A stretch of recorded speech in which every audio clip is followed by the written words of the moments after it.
are you doing? So, for those of you out there, we just welcome Coach LYNN into Sarah Mado Tarot Academy, and she is our new Pranic healer and also NLP practitioner. And today we would like to interview LYNN a bit to get to know her and also get to know what she does for NLP and also pranic healing. And let's start with NLP first, which is neuro linguistic programming. So tell me, Lynn, what is NLP?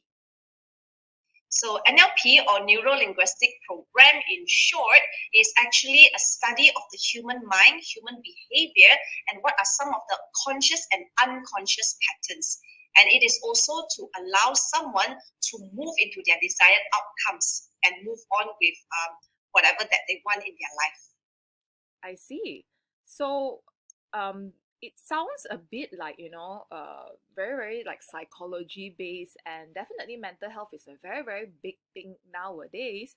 So, how is NLP different compared to other forms of psychology counseling out there, such as like CBT, DBT, and things like that? Yes, that's a very interesting question. So NLP is unlike others because number one, they claim to be pseudoscience, and number two, it is more on moving forward. So I'm currently at this junction. What can I do to improve myself or improve my abilities to go to where I want to be? So it's more for individual basis, moving forward, and also outcome. As for counseling or other psychological methods, it is more towards the root cause of finding out, what happened before, what are certain traumas.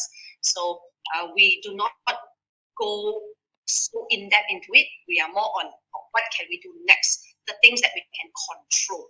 I see. So essentially, it's more like life coaching and motivating someone, or helping someone to give someone guidance in terms of like their future goals and ambitions, right?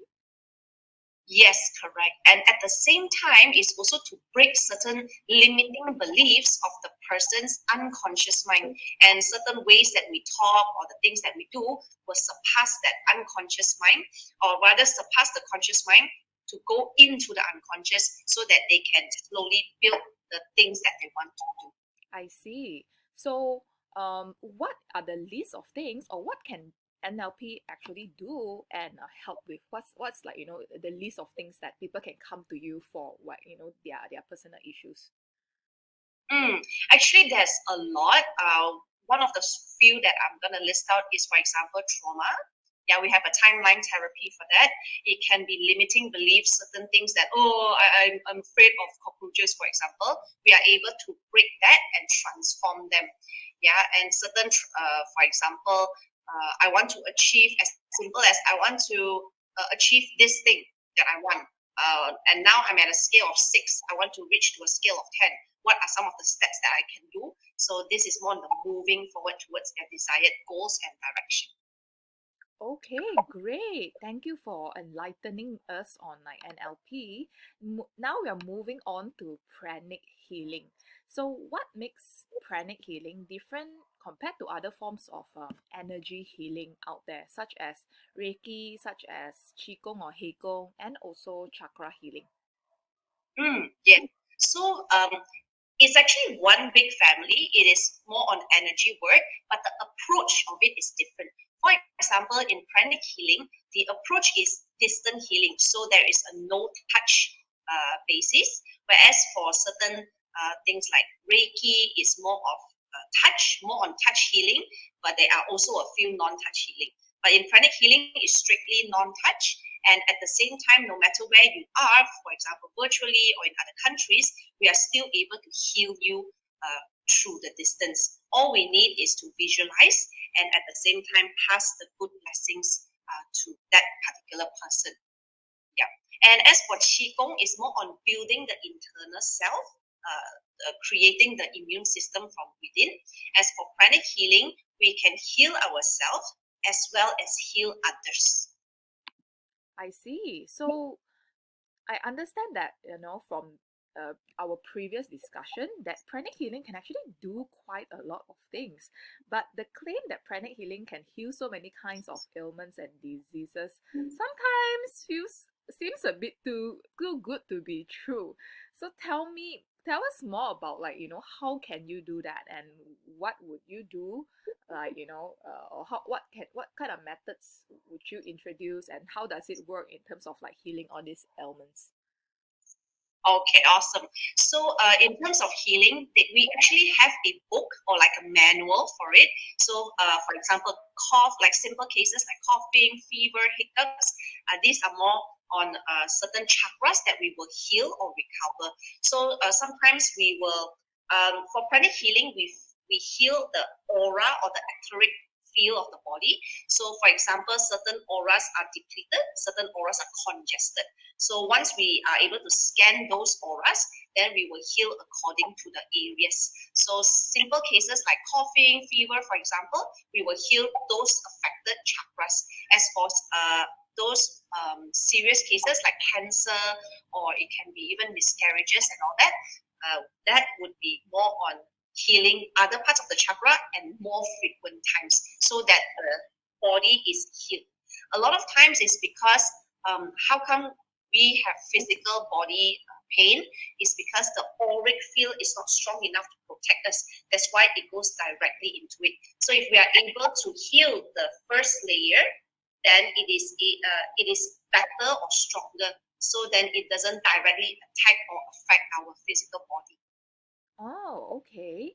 So, how about any success pranic healing stories that you've heard for yourself, or maybe, like, involving a famous person, such as, because I know pranic healing was invented in India. So let's say Mahatma Gandhi, does pranic healing also, or something like that. Awesome, awesome. Actually, pranic healing was initially by this master called Master Chua Sui, Oh, and okay. So it wasn't it, from India, because pranic is Mhm. actually like a Sanskrit word, right?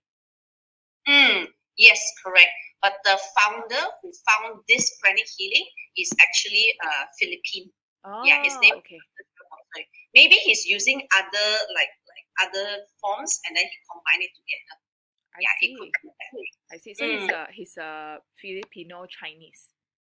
yes, Filipino Chinese. All right. Okay.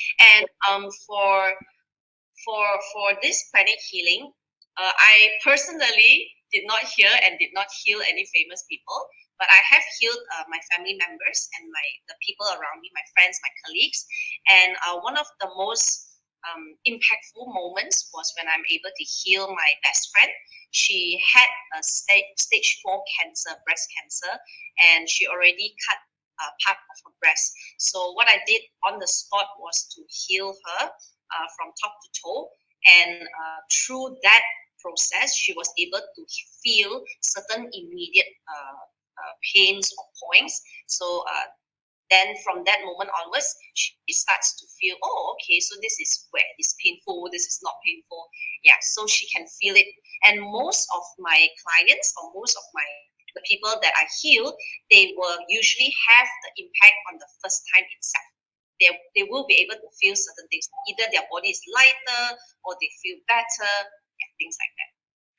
Thank you so much for sharing, and I'm so sorry to hear about your friend, but I hope, like, she's much better right now.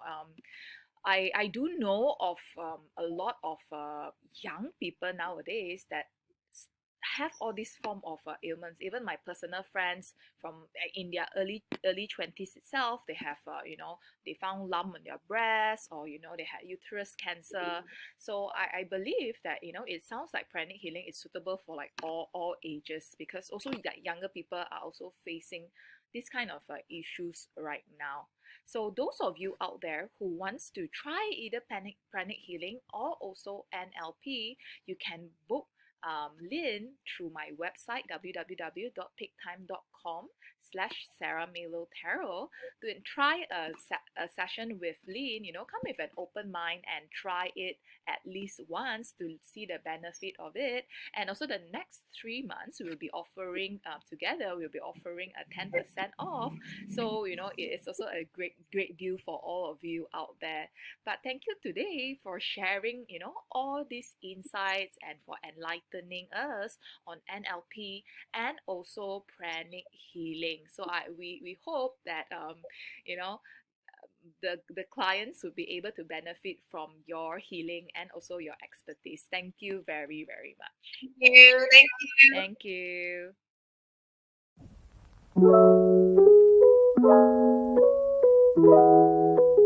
you.